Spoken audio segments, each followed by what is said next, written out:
നമ്മളെ പലപ്പോഴും ലജ്ജിപ്പിക്കുന്ന ആളുകളാണ് ഈ അവാർഡ് ജേതാക്കളായി വരുന്നത്. പക്ഷേ ഈ മറ്റേ റൈഡേഴ്സ് അവർ വേറെ ഒരു മാജിക്കാണ് അവർ കാണിക്കുന്നത്. നമ്മൾ സാധാരണ ഈ വീൽ ചക്രത്തിൽ കൊണ്ടുപോകുന്ന ആൾക്കാർ ഇത് തള്ളിക്കൊണ്ടു പോകുന്നത് കാണുമ്പോൾ അതിൽ സങ്കടവും വിഷമമൊക്കെ തോന്നും. നടക്കാൻ വയ്യ, കൈകൊണ്ട് ഞാൻ സിനിമയിൽ അഭിനയിക്കുന്ന സീനിൽ പോലും ഇത് തള്ളിക്കൊണ്ടുപോകാൻ എനിക്ക് പാടാം. എന്നിട്ടാണ് ഇവർ 75, 80, 100 കിലോമീറ്ററൊക്കെ ഓടിച്ചുകൊണ്ട് പോകുന്നത്. അത് മാത്രമല്ല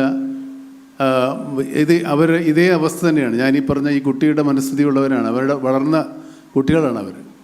അവർക്കും ഈ മറ്റുള്ള ആളുകൾക്ക് സാധിക്കാൻ പറ്റാത്ത, നടക്കാൻ ശേഷിയുള്ള ആളുകൾക്ക് സാധിക്കാത്ത എല്ലാ കാര്യങ്ങളും സാധിക്കാൻ പറ്റും എന്നവർ തെളിയിക്കുകയാണ്. അവിടെ നമ്മൾ ഈ അവാർഡ് കിട്ടുന്ന എല്ലാവരെയും പോലെ അവർക്കുണ്ട് മ്യൂസിക്. അവരും ട്രൂപ്പുണ്ട്, പാട്ടുകാരുണ്ട്, മ്യൂസിക്കുമായിട്ട് വളരെ കണക്റ്റഡാണ്. അപ്പോൾ ഇന്നത്തെ ഈ 3 പ്രധാനപ്പെട്ട അവാർഡ് ജേതാക്കൾക്കും സംഗീതവുമായി ബന്ധമുണ്ട്. ഈ സംഗീതത്തിന് നമുക്ക് സംഗീതം ആസ്വദിക്കാനുള്ള കഴിവും കേൾക്കാനും കാണാനുമുള്ള കഴിവും വേണമെന്നില്ല. വിധവനൊന്നും ചുവടുവെക്കാൻ വയ്യാത്ത ആളാണ്. പിന്നെ എങ്ങനെ മ്യൂസിക് ഉണ്ടാക്കിയെന്ന് ആലോചിക്കുക. അങ്ങനെ അന്ധന്മാരായ ഗായകരുണ്ട്. ലോകപ്രസിദ്ധരായ പല സംഗീതജ്ഞരും ഇതുപോലെ എന്തെങ്കിലും കഴിവ്, ശാരീരികമായ വൈകല്യമുള്ളവരാണ്. അപ്പോൾ അതിനൊന്നും നമ്മുടെ ഒരു വിജയത്തിനും ഒരു നേട്ടങ്ങൾക്കും ശാരീരികമായ അവസ്ഥകൾ ഒരു ഒരു ഒരു ഒരു പ്രശ്നമേ അല്ലാത്ത പല അവസ്ഥകളും പല ആളുകളുമുണ്ട്. അതുപോലെ തന്നെയാണ് നമ്മുടെ ഈ അവാർഡ് ജേതാക്കൾ. ഏതായാലും ഈ റൈഡേഴ്സിൻ്റെ ഷോ വാസ് വെരി ഗുഡ്. വളരെ സന്തോഷം.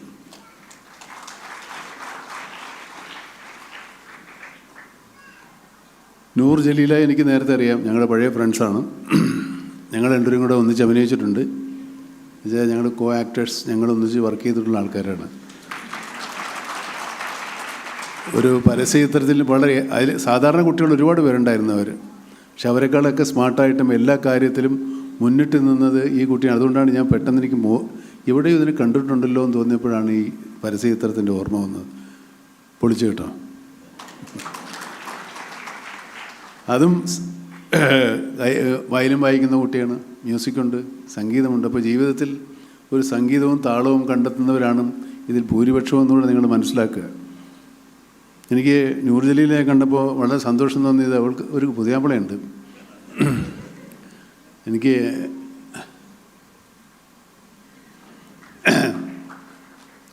ജീവിതത്തിലൊരു ഇങ്ങനെയുള്ള ഒരു ജീവിത പങ്കാളികളാണ് ഏറ്റവും വലിയ മഹാമനസ്കർ. അവരാണ് മനുഷ്യത്വ സ്നേഹം കണ്ടെത്തുന്നത്. ഇത് പക്ഷേ നമ്മൾ പെണ്ണ് കാണാൻ പോയിട്ട് കണ്ണങ്ങോട്ടിരിക്കുന്നോ മുഖം ഇങ്ങോട്ടിരിക്കുന്നോ നടക്കുന്നോ എന്നൊക്കെ എന്തെല്ലാം കാര്യങ്ങൾ നോക്കുന്ന പുരുഷന്മാരായി നാട്ടിലുള്ളത്. കാരണം നിറം പോരാ, വണ്ണമില്ല, കണ്ണില്ല, മൂക്കില്ല, എന്തെല്ലാം പ്രശ്നങ്ങൾ. ഇവരിതൊന്നും പ്രശ്നമായിരുന്നില്ല. അവളുടെ മനസ്സാണ് നമ്മൾ കണ്ടത്.